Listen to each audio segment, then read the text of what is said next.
Yeah, Welcome back, everyone. We are super pumped to have our first regular of season 2 back on the show. We got Jack Barstad with us today. So we're pumped about that. I feel like since it's our first regular back, one of the things Alex and I are going to pay attention to in this next chapter of Project Rookie is having more familiar faces back on the pod every once in a while, especially with weekly episodes. It'll be nice to not have to meet somebody new every time. While there's value in that, it's also cool to watch some growth and hear perspectives from a few regulars. So Jack is going to be one of those. And yeah, Jack, give us a quick Instagram reel on a few things that have changed in your life since last time, and then we'll hop into our actual topic. Okay, well, What's since new? last time I came on here, I was a junior at University of Wisconsin Lacrosse. I'm a senior now. I'm going to graduate in about 30 days. I was also an intern at the company I worked for, and I'm going to be transitioning into full-time right after I graduate, and going to be going into corporate finance as an analyst soon. Sweet. So those are the two exciting. biggest things. Yeah. Congratulations. That's awesome. Seems like Thank there you. has been some changes since the last time you and Jet spoke. I think it's funny I wasn't able to attend for that episode, but I'm glad that, in this we kind of just get to chat, and we're going to be talking about some really cool things today. So welcome to the pod again, Jack, and let's get into it, right, Jet? Yeah. All right. So if you haven't been living under a rock, you know that AI is a big buzzword right now, but it's pretty obviously changing and will change in the future the way that we live, work, think, learn, insert basically any word in there. AI is probably going to change it a little bit. So we feel like it's something super important for like students to be paying attention to, because of as you're going into the workforce or figuring out what you're going to do for a job, if all of those criteria or duties are changing, it probably makes sense for you to spend a good amount of your time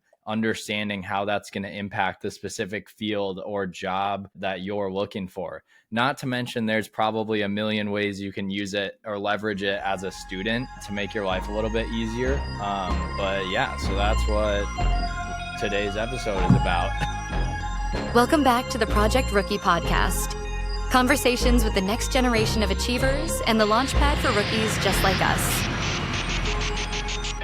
Are you branded as somebody that is going to need a handhold? Or are you branded as somebody that's going to just go try it, even if you get it wrong? There are a million and one ways to get the same outcome in a lot of things that we do in life, and finding success is one of those things. And if you're a kid that wants to work hard and can't find a spot, get in touch with Alex or I. And some, insider tips and tricks from the front lines for the listeners at home. All right, hold on a sec. I have to read this quick. This podcast is for educational purposes only, and the views and opinions expressed on this podcast are those of the individual speakers and do not reflect the official policies or positions of their respective employers. Now that that's out of the way, let's get back to the episode. New tradition is for everybody to share one fascinating thing that they learned or ran into this week. So if you don't mind, I'm gonna start with you, Jack. Teach us something new from your week or couple weeks. What's an interesting thing you have going on? Well, okay, I would say the most interesting thing going on with me right now, this actually has to do with AI as well. Look at that. If you guys aren't familiar with WHOOP, it's basically a fitness tracker that goes all in on your heart rate all day, your sleep all night. You can enter everything you eat in there, but basically the whole point is you never take it off, and it tracks all this stuff continuously. You charge it while you keep it on, and it gives you data points of all those things from every single day, and you can pretty much export that and get the data. Now, the interesting part is you can also couple that with an app like MyFitnessPal that also tracks all the food you eat, which is another huge aspect of your life along with fitness. And you can pretty much get all that data into like a time series sheet on Excel and track those trends. So I've been doing this for about a month. So I can find out what foods I eat, optimize my day, optimize my sleep, optimize my workouts. And so I just thought that's definitely the most interesting personal little pet project I'm working on right now, trying to optimize my lifestyle with that. That is the most data bro answer that I think I could have came up with. But I'm a data nerd too, so I'm right there with you. That's pretty sick. I have to figure out if my Aura Ring does the export to Excel. But I feel like you left out the AI part. What do you do with AI? That is true. So obviously, when you export this data into a sheet, you're gonna have thousands of data points because there's so many different things you're tracking in columns. So if you export that, like, you can attach, if you're not familiar with ChatGPT or Gemini, you can attach an XLSX spreadsheet or any other type of spreadsheet into it, and you can just say, look at these trends and ask it questions like, okay, breakfast food that I eat gives me the best heart rate variance during my runs, or is there a certain time that I eat food at night that ruins my sleep, something like that. So you can just put that into ChatGPT, ask it whatever you want. So one thing that's actually really interesting I found is that if I eat past 7 p.m., my sleep is down by like 30% for the night consistently. And so ChatGPT actually gave me that answer. I didn't have to go through any data myself. That's pretty sweet. Yeah, I had no clue. Oh, okay. So I'm not really that familiar with MyFitnessPal. So when you said like you were able to say, you know, based on the food that I'm eating and things like that, I was kind of like, oh, how are these connected? So with that, you kind of log all of those things, and it keeps like a record for you within the app, and probably looks like it tracks like calories and things like that as well. Is that right? Calories, time That's you eat, super cool. anything. That's awesome. I have never used something like this. I'm kind of just getting more into the fitness world and caring about my day-to-day values and such. So this is probably pretty helpful, and I'm sure the listeners too might find some benefit to it as well. Dude, have you heard of an app called Cal AI? I don't think I have. All right. It's a startup. This is just an interesting tangent. It's a startup from, I think, high school kids, and they might be right out of high school now. Is this that one guy who does like $1 million a month or something like that, and he's like 18 years old? Is this who you're talking about? It's close to that. Okay. I heard his story on My First Million, which is a different podcast. But the point is that app is apparently like 80% there to being able to take a picture of anything you're eating, and it like fills out all the data for you, which is like miles easier than MyFitnessPal. I've used MyFitnessPal in the past too, but I always slowly wean off of it because I'm like, this is painful. But I think that's sick. Anyways, Cal AI, while we're staying on the AI topic, is on my list to like, research or like understand how that app works, or if it's worth the cost, because I think there is a price to it, but I'm not sure. All right, Alex, what you got for us? What do I have? Well, one thing, and it kind of does go along the lines of being a biomedical engineer and everything, kind of like what's going on within the medical space and kind of the biotech industry. So I kind of went on a tangent the other day, and I was looking into kind of just how I on my own could start like getting into like gene sequencing and like running models of different proteins and things, and how to like actually, how does a computer itself like recognize those chains based on what is input. So I was actually kind of using ChatGPT and a little bit of Copilot to kind of prompt questions and like fuel the responses and answers that I guess I was looking for. And it seems like it's a really cool space, because I mean, if you look back, and this is kind of like a buzzword, which is like PCR testing. And I can't think of it exactly what it means right off the back of my polymerase chain reaction. That's what it is. So basically they found out like years back that if you heat up like small bits of DNA to certain temperatures, and then you let it cool down, and then you heat it back up and you cool it down, and you heat it back up and you cool it down, and you simulate this process, it's actually able to break apart the DNA, and then you're able to like stimulate that reaction where it starts doubling the DNA itself. So you could really have like one spec and then be able to farm almost in a sense like 1 billion different DNAs. And that's kind of how we're able to do DNA matching for forensics within like criminal cases and things like that. And so I don't know, I was kind of just like, how the hell do we even do this? Like, where has kind of the technology gone? Where has this even concept been started? And I thought the coolest part was they had to synthesize an enzyme from a bacteria that like lives in like 300 or 400 degree water that's found within a geyser of Yellowstone Park. Why did they have to do that? Because it's able to withstand those super high temperatures and still facilitate that synthesis of the cells and the proteins themselves. So they're able to combine it, and then it was able to facilitate this process. So they're able to like heat the DNA sample up to like 300 degrees and then drop it back down without ruining the sample itself. So I don't know. I thought that was kind of cool because you can never, challenge yourself too much. Maybe it's something that I could get into in the future. And it seems to be that there's only a few companies right now that are like the key players. There's like 2 people who really are the leaders and the forerunners of the gene sequencing and recognizing what is actually within your body and things like that. So I don't know. Maybe there's a little bit of an opportunity for us in the future if we ever wanted to get in that space. But yeah, that's kind of what I've been looking at right now is gene sequencing. Dang.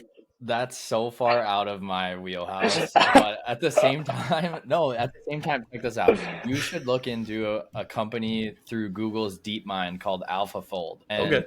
they are, I really just am like a surface level knowledge about what they do, but they're using AI to map DNA and understand like ways to like CRISPR, how they send in a protein or something that carries it, and then it goes and finds the DNA that's messed up and replaces it. Yeah, or not even messed up.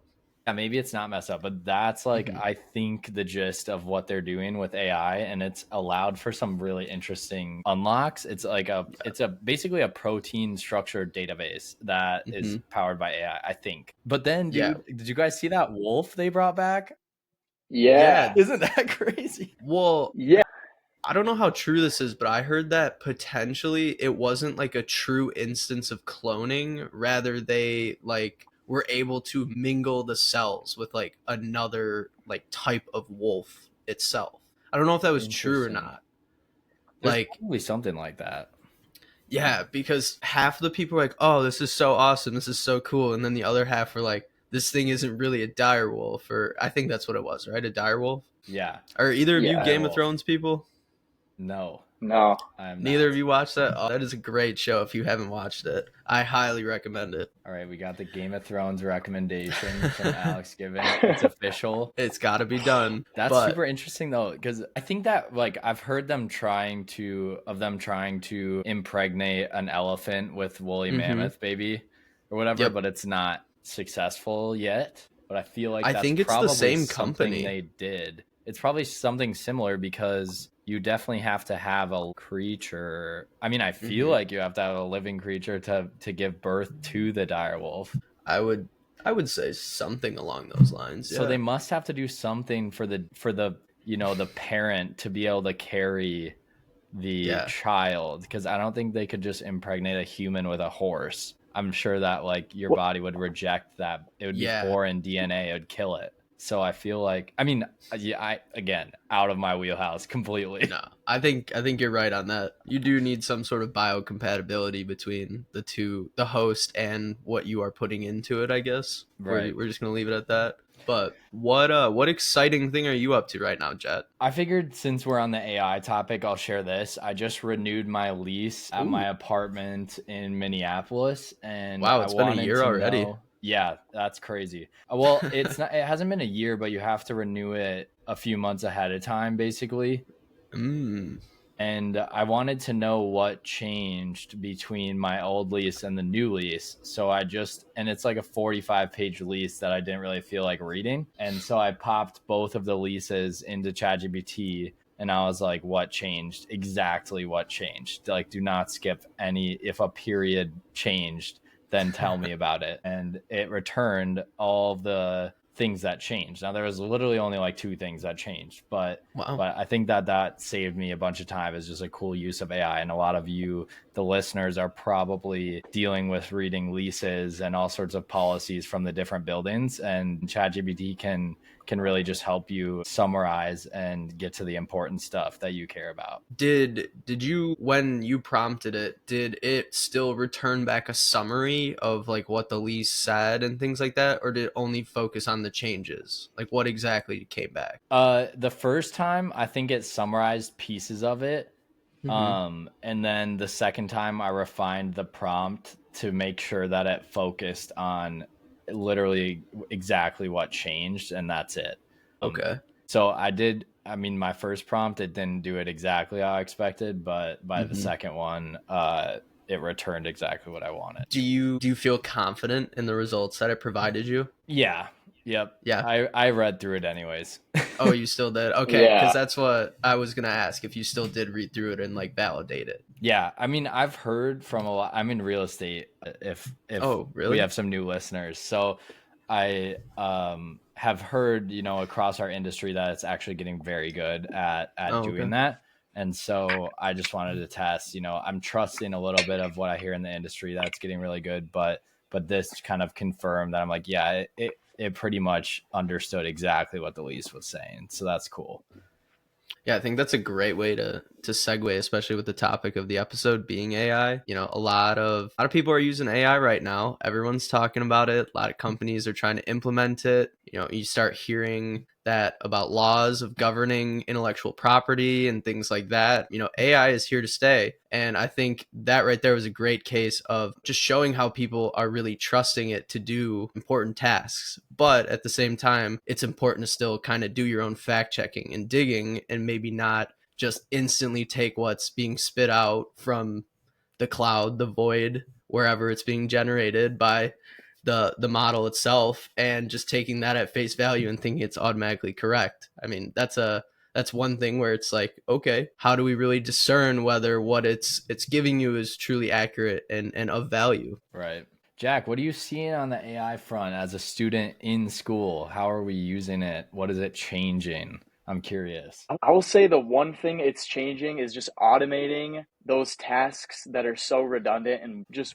kind of waste your time overall. So, for example, if you're in a group project, everybody knows that when you're in a group project, like everybody kind of just does their own thing. And at the end, you meet up together and you're like, does this make sense? You have to read through the whole thing. Like, for example, I'm doing a case study for financial planning that's about a 90-page paper. Obviously, my group and I can't meet to do the whole 90-page paper together and ensure consistency throughout the whole thing. So I feel like AI is one thing it's really good at, is if you pop something like that and you can say, okay, can you remove redundancies in this paper? Can you go through the grammar in this paper? All of the things that just take up so much time but provide minimal value. So I personally don't use AI for answers or to write myself a paper all on its own, but using it for revision, accuracy checks, stuff like that, I found super useful as a student. Kind of like Grammarly on steroids. Like Grammarly on steroids, because it won't only fix your grammar, but it can fix, I mean, it can go through words you've overused. It can fix the clarity throughout the paper, make it sound more professional,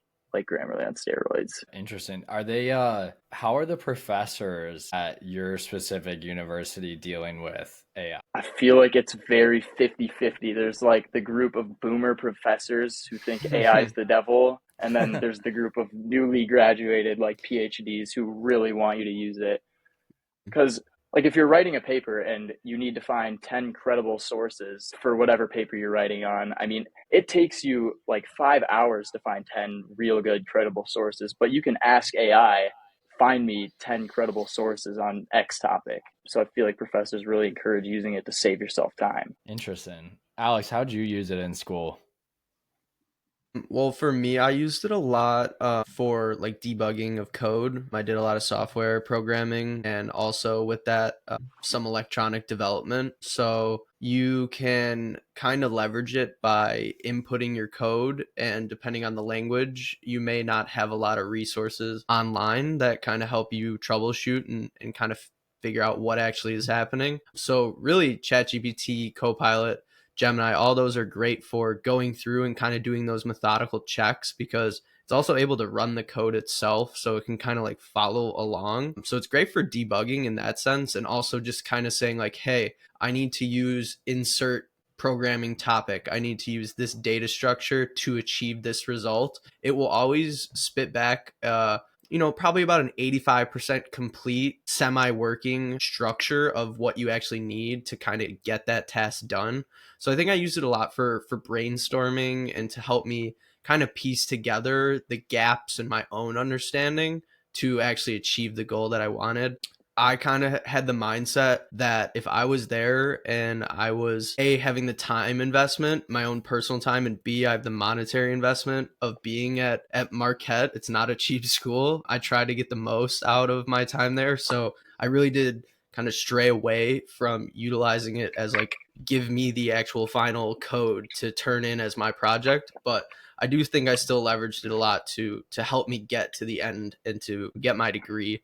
I don't think people should be afraid of it. And I think a lot of professors kind of had a little bit of iffy perspectives on it when it came to using it to solve technical problems. But I think going forward and being in my position now, like a lot of my coworkers themselves use Copilot because we're a Microsoft company. They use Copilot on the day to day, whether that's to beef up their writing itself to make it sound better, to more formal or more scientific, or even to help them solve like material problems, like recommending, hey, I need this, like, can you recommend a material that has a similar heat resistance or structural integrity, things like that. So it's good for a lot of those, like answering questions rather than asking a question that's gonna give you the full solution, I found. But For sure. yeah, that was very long-winded, but No, you're good.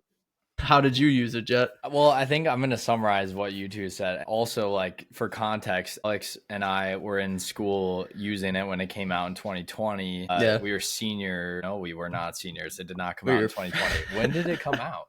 Okay, 22. basically it really hit like our senior year, which is 22, 23. And now it's April of 2025. The leaps and bounds in progress that AI has made since then is exponential. So it's super interesting to see how fast it's changing. And if I was in college or a student right now, I would be probably a little bit nervous about how fast things are changing, but then it would make me want to pay attention to the changes that are happening with AI, make sure that I'm interacting with AI, any of the base LLM models like ChatGPT, Gemini, Grok, Claude, Anthropic's Claude, DeepSeek, but be careful with DeepSeek, Perplexity, any of those, like just interacting with them and seeing what they can do, like experimenting or tinkering. That is basically 90% of how I've learned about AI, is just playing with AI.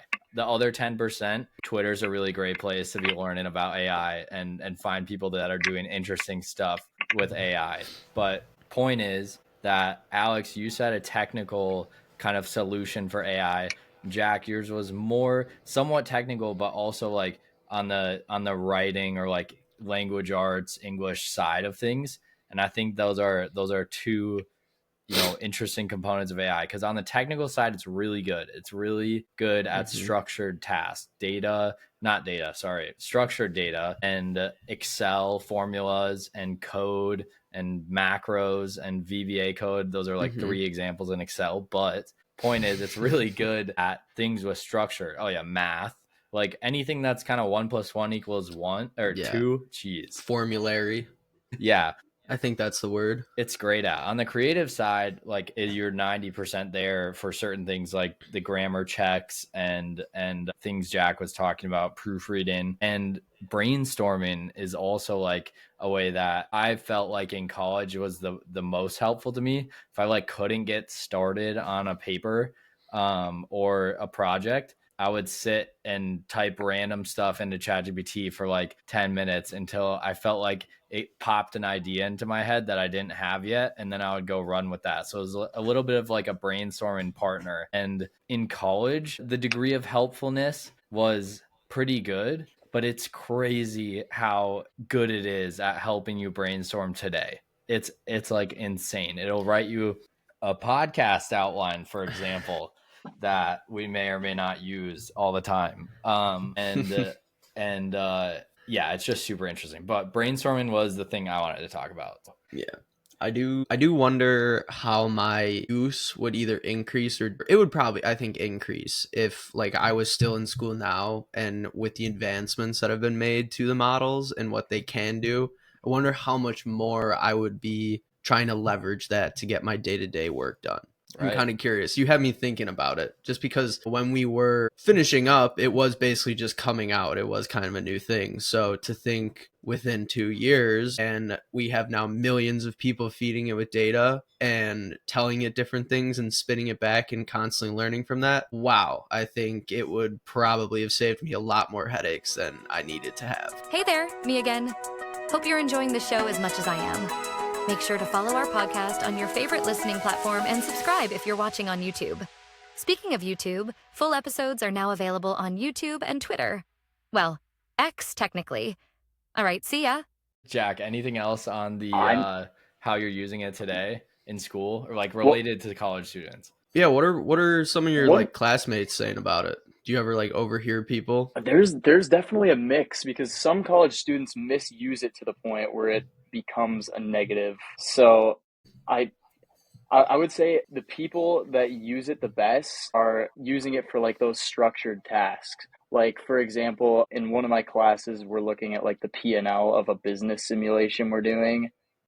So if you're using it to like summarize ratios, do those structured tasks, it's great. If you're using it to do something more on the creative side or like a mix of the structured tasks and the creative side, I feel like AI has a lot of errors right now, actually, like Gemini, ChatGPT.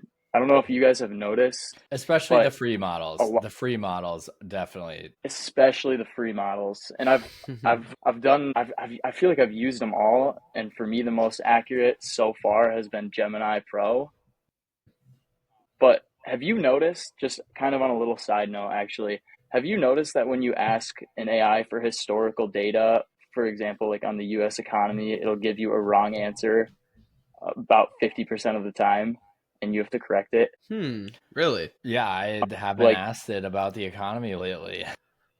Today, okay. Not in my daily questions. Yeah, give me an example. Maybe I'll try and pull one up while we're talking. Yeah, go for it. Okay, today I asked ChatGPT, when was the last time the stock market has risen by 9% in a day? Risen or dropped, a delta of 9% in the past 10 years. And it gave me the 2008 financial crisis where it was down 11%, but that wasn't in the past 10 years. So I had to correct it and say the past 10 years, not the past 20 years. And then it would give me a new answer. It tells me I'm right. So I feel like a lot of the increased or rose? I would just say the biggest change. What was your final answer? Oh, dude. Okay, check this out. So I have ChatGPT Pro, and mine said April 9th, 2025, which is today. So the biggest swing, which is like, this is, and I also think got that you're probably using the from free Copilot. Oh yeah, Copilot. Are you using Copilot Pro? No, that was just the regular one. Dang. That's included on Windows. It said the last time was April 9th. What about the last time before that? Hold on, let me ask it. And it also mentioned 2008 as well. They got both of them. I think that's interesting. That's like a great point to bring up is, the variability within each of them and like how important it is to kind of understand prompting itself. Because really the prompting is the key part of how you get the answer that you're looking for. Absolutely. I made a March Madness brackets with a few of the AI models. And oh yeah, you should have brought that up for your fun fact. Right. That's a good point because it's super relevant right now. But everyone said I cheated, which I don't think it's cheating. Did you win? I did win. Yeah. Grok for the win. Gemini absolutely tanked. I think that it was using some of last year's stats, but I just let it go for, how it was. It said the other drop in the S&P before today was March 16th, 2020. Is that the answer you got, Jack? No, the answer I got was in October of 2008, but that seems correct. I think March 16th was, it says it's when that the was like pandemic when all the COVID started. Yeah. The lockdown. Yep. And that makes sense. That was when the lockdown happened. All right. We got to move on to topic number 2. We're just having too much fun here. Right. This is too lit. Okay. I can't believe I just said that. Anyways, so there's this quote going around. This is kind of like more of a framework that I want to talk about with the group, but there is a framework. People say this tagline, that's AI won't take your job. Someone using AI will. And I want to get your thoughts. I'm going to kind of like summarize what I think about that. and then we'll see what you two think. I think that one way to think about it is that AI in many ways amplifies your skills. It's kind of like if any of you played Call of Duty with exosuits, it's kind of like an exosuit or exoskeleton, whatever those are You're called. going back all the way to Advanced Warfare. Yeah. Well, didn't Black Ops 3 have that or no? Oh yeah, they did. I don't know. Anyways, so what it is like it's like amplifies everything you do, or you can be a little bit more efficient in kind of like all the areas of your job or things you're doing. And that's like one way to look at it. But I think that you have probably more time than you think before your job's completely automated, but way less time than you think for someone using AI to come in and do your job twice as good as you. That's kind of like my take on the situation. So I'm curious what you two think. We'll go Jack first. Yeah, Jack, take it away. I kind of completely agree with you. I think that it can make you more well-rounded in your job, but I also think it can get you into the specifics in your job that you may not be taught how to do something. So like a lot of companies have standards, like standards of procedures for processes that haven't changed in the past 10 years. And it just kind of goes unnoticed. Nobody really cares. Same old, same old. So that's kind of like a situation I ran into at my company. Is my boss asked me to do something and he gave me like a 30-page SOP. I went through it and it just did not make any sense whatsoever. So you can explain the situation to AI and pretty much get that same task done in a fraction of the time and better. I think it can make you more efficient and use different processes that other people don't use. Especially like there's new softwares coming out all the time that AI can help you identify to use for whatever the task may be. So I think the big thing that I think about with AI right now is efficiency. Like you can get everything you do in a day done at a fraction of the time, leaving extra time to improve whatever processes. Yeah, I think that was well said. I think that was a great use case, and you kind of just made me kick myself a little bit because my whole job surrounds working with SOPs for my company. I handle internal investigations when something goes wrong within the manufacturing or packaging of the product itself. And so when I first onboarded there, I had like 100 different training like tasks, and I think I read over like 1,000 pages of operating procedures. And now that you bring that up, I probably could have summarized a few of them through there and then not had to, waste 5 days reading through over 1,000 pages, right, and completely melt in my brain. But anyways, that just made me think of that. But to answer the question at hand, I think that this is kind of a great point to bring up.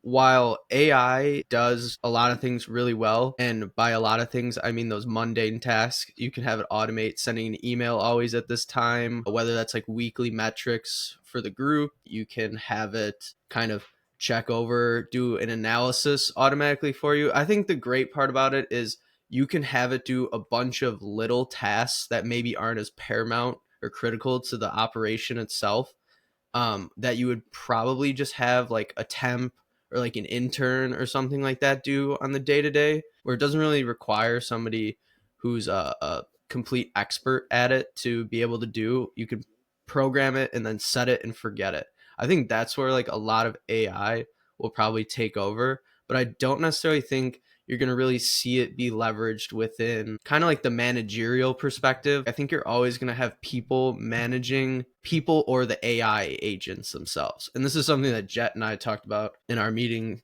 the other day. Is there a lot of the buzz right now is also about these AI agents who can be automated to do tasks, whether that's run a standard deviation analysis on a number set or things like that. But two, they're also trying to work on creating agents that can act as a project manager and then control those and then be able to delegate tasks down, but also send kind of information back to like one sort of real manager or some sort of like system viewer itself. So I think one way to not be obsolete is to, like we were saying, be the person who's using AI rather than the person who's being replaced by it. Because similar to maintenance technicians and operators now, like you're always going to need people to either A, rebuild the systems, create the systems, or maintain them overall. So if you can kind of get on that perspective, depending on where you are in your career and kind of what field of expertise you have, if you can learn how to take your knowledge and incorporate AI into it in some sort of way, you're definitely gonna bring down the chances of you becoming obsolete within the workforce and within the workplace itself. AI is here to stay, and sadly, it probably will replace a few jobs. But if you just learn to adapt and to work with it rather than working against it, I think a lot of people will find great success with that. So, yeah, I'm not sure how I feel about the job gain / loss scenario with AI, but if you look historically with large technological advancements, typically you see a net gain in jobs. So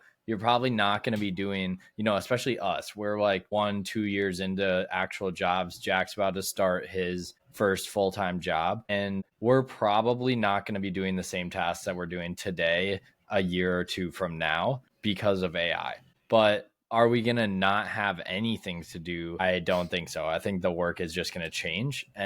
But the whole point in saying that is that the adaptability and like staying in touch with how the technology is changing the way we work is super critically important.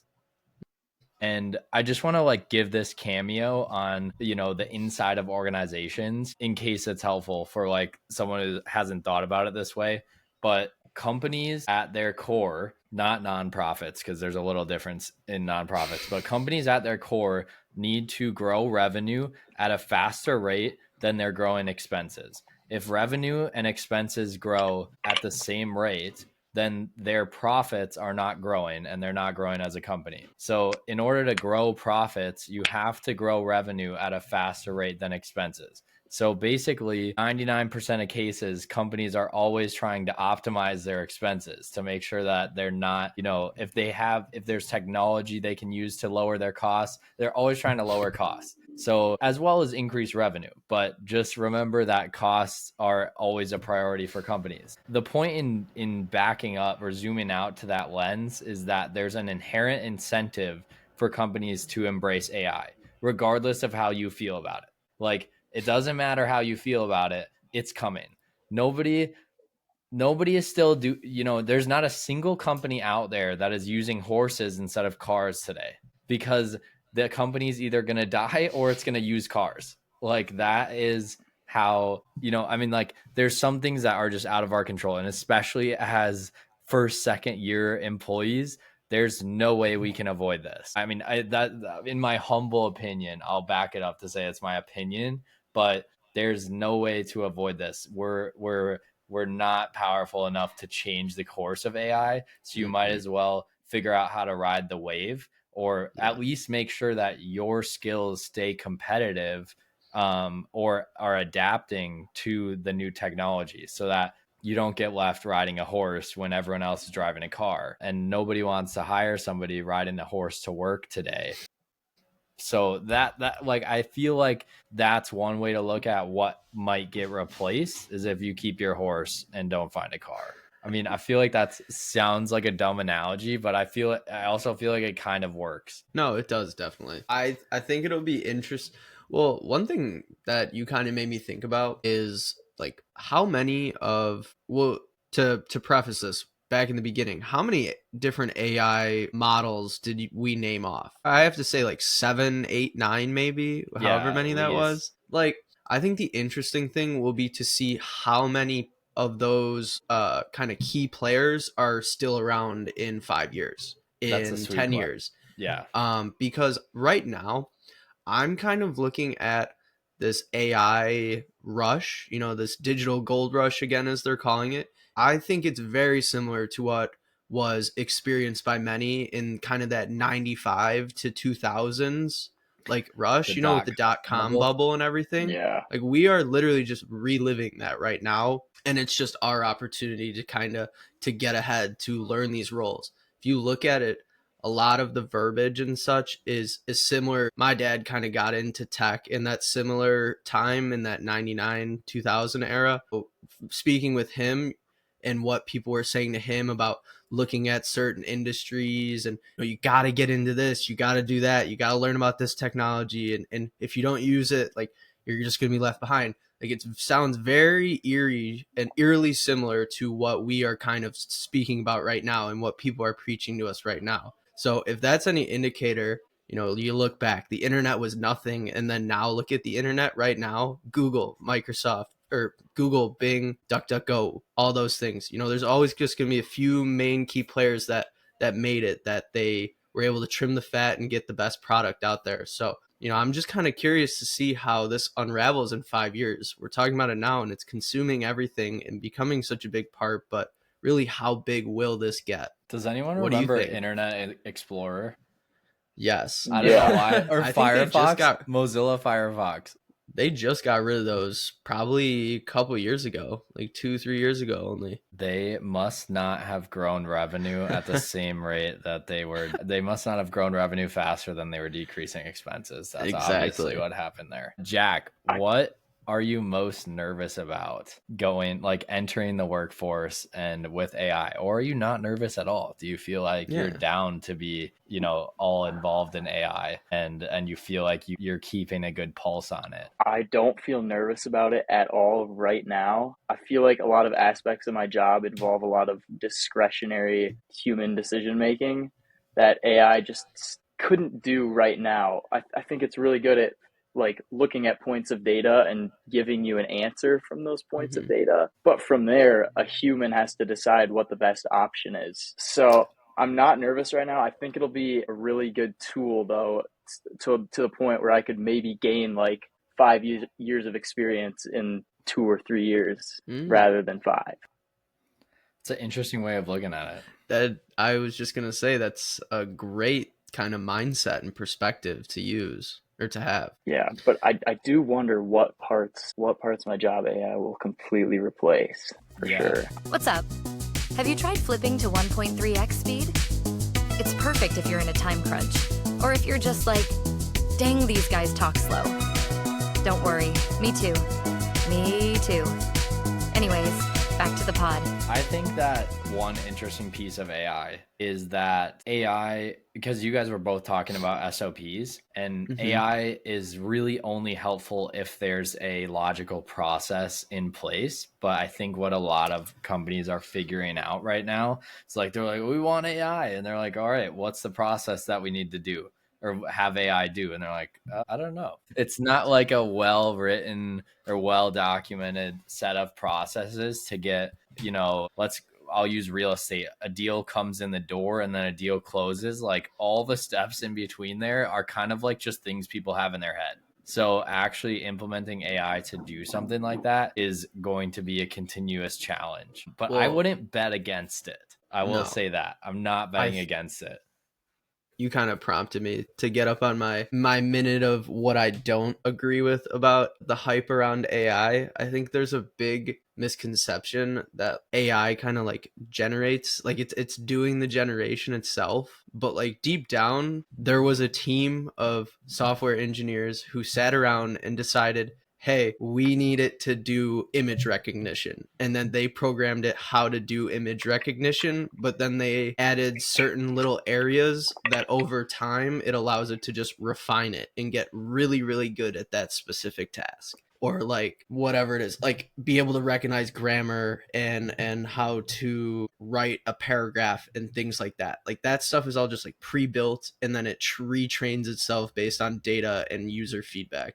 And I think that until like we kind of start, until AI kind of starts like self kind of like writing itself and doing these almost improvements on its own where it doesn't require like a human input, I truly don't think it's like the end all be all answer that we think it is. Like it's not necessarily like an actual intelligence. It's just, it's still just a group of programmers that brought like it to fruition. Does that kind of make sense? Yeah.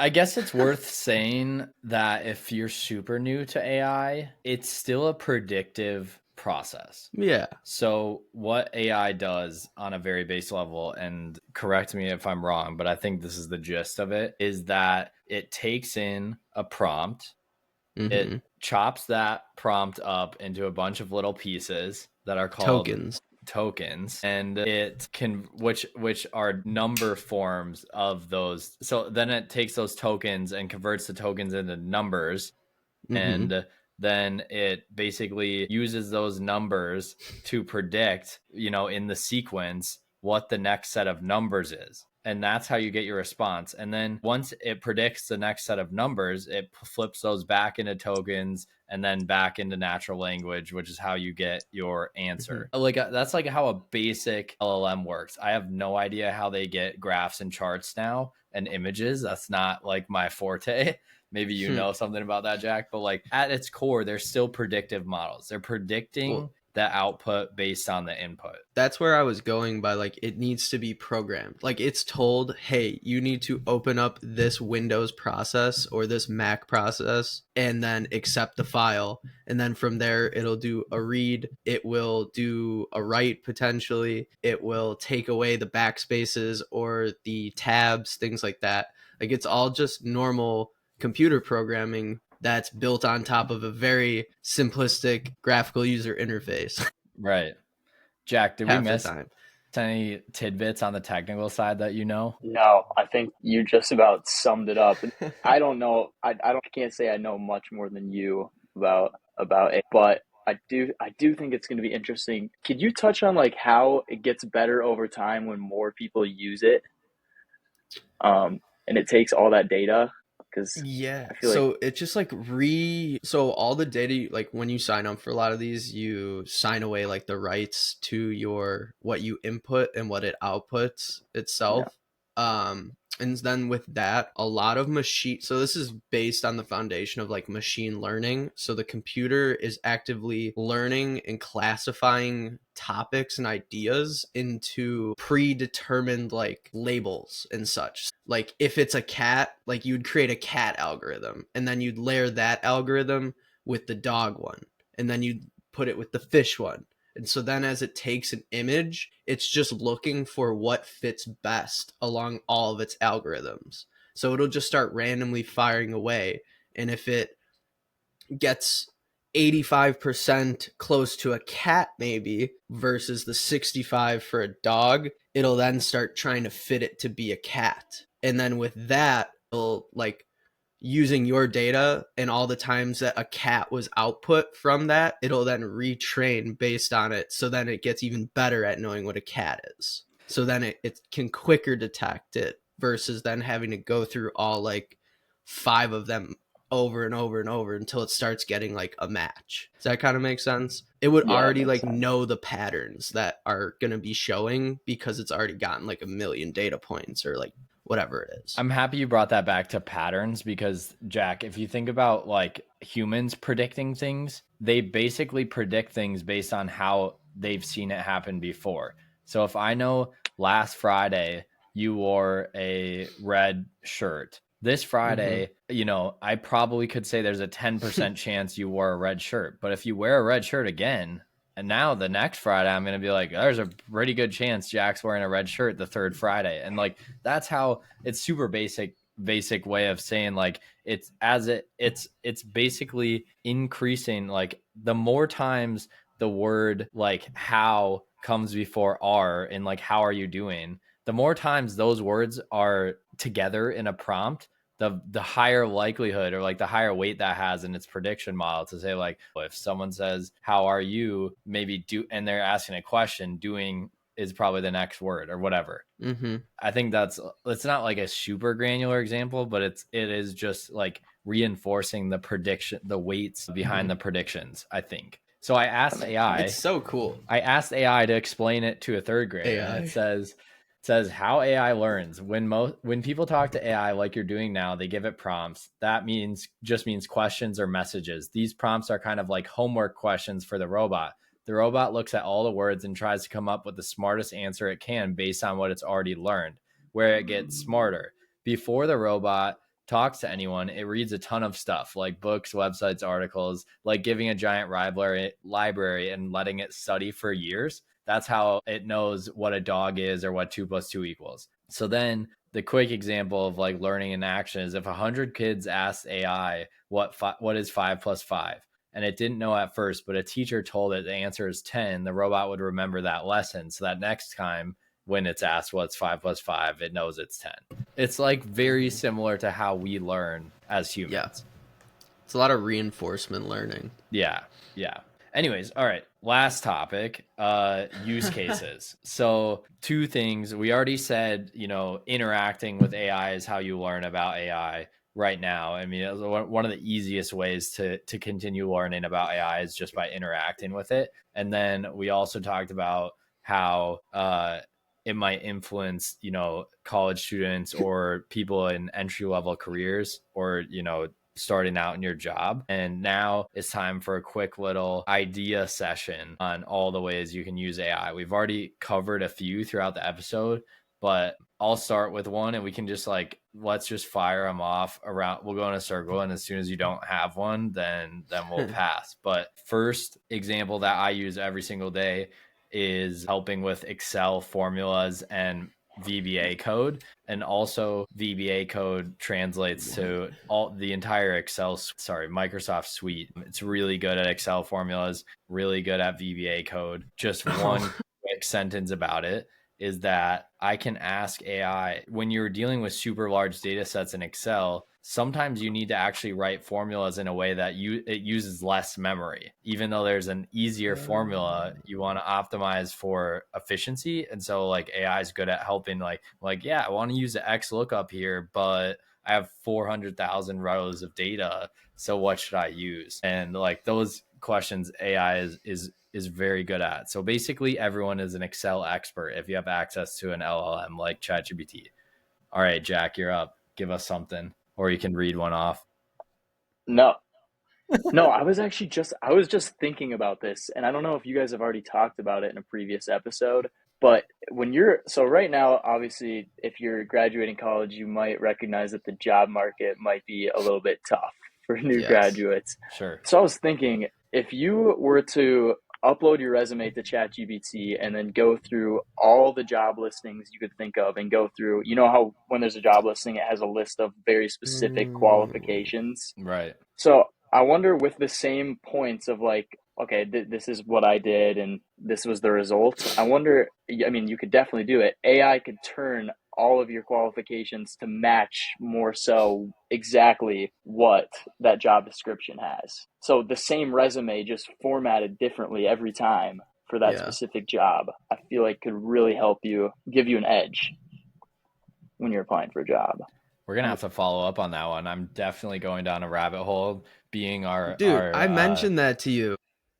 You probably did. I mean, I feel like I didn't take it as clearly as how Jack said it, literally reading it.